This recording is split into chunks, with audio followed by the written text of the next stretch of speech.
another video. I know y'all miss me and whatnot. A lot of y'all came from my TikTok or either from my old hair page, but this is a new page, baby. We back, we better, and we back doing hair reviews. Okay, look how much my hair had grown. Look how much it grown, bitch. We ain't bald head no more. Fuck what you talking about, okay? But we gonna jump right into this video. I'm gonna start off doing the bald cap method. A lot of y'all already know how to do this. You probably know how to do it better than me, okay? The only thing I did was slick these edges back, as you can see. And we're gonna go ahead and get started. Amen.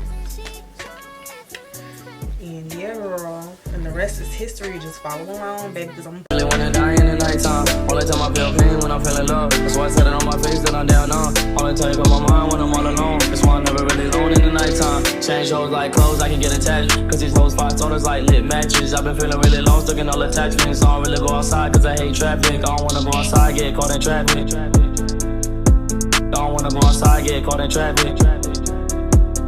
Tell the feeling like I'm trapped in my damn mind. Tell the feeling like I'm rapping a damn lie. Tell the feeling like my life is a damn game. Nigga really wanna die in the nighttime. Tell the feeling like I'm trapped in my damn mind. Tell the feeling like I'm rapping a damn lie. Tell the feeling like my life is a damn game. Nigga really wanna die in the nighttime. Tell the feeling like I'm trapped in my damn mind. Tell the feeling like I'm rapping a damn lie. Tell the feeling like my life is a damn game. Nigga really wanna die in the nighttime. Nigga really wanna die in the nighttime. Nigga really wanna die in the nighttime. Nigga really wanna die in the nighttime. Nigga really wanna die in the nighttime. Nigga really wanna die in the